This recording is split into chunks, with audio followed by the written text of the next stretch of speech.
Now let's talk about the events that led up to the firing of Fort Sumter and the actual facts and not the lost cause talking points and propaganda that they'd like to spew. On December 20th, South Carolina secedes and starts taking shit. Other southern states start doing the same thing. Even them, before they even started seceding, there was federal forts taken, federal arsenals taken, federal mints taken, post offices taken, because apparently you guys wanted those. A delegation from South Carolina is sent to Washington, D.C. to ask Buchanan to give up all the remaining federal installations in South Carolina. Buchanan says fuck right the fuck off with that and orders that all federal installations across the United States that still exist in the South to hold position, including Major Anderson, who's sitting in Fort Moultrie with 86 men.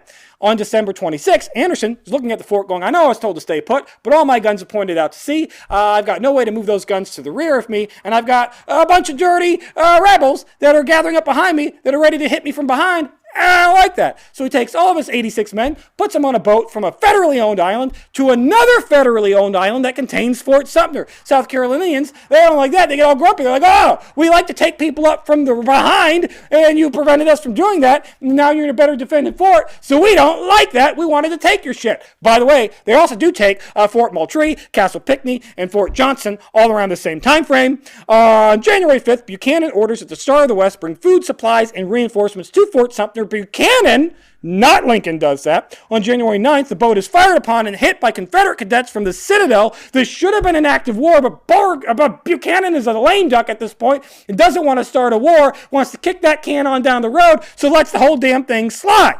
Beauregard is put in command on March 1st, with Lincoln informing Southern delegates that he's planning to send food and food alone to Fort Sumter on April 9th. He does say that there will be a military escort that will have guns and reinforcements and military boats that will only be used if the South blocks the food from getting to Fort Sumter, and you stupid, dumb rebels fed right into that shit. You're like, can't have that. So, China President Davis orders Beauregard to strike a blow against Fort Sumter on April 9th. Beauregard meets with Major Anderson, says, hey, why don't you surrender, because you're outnumbered, and we got here well before your reinforcements or food possibly could. Major Anderson says, just wait till the 15th.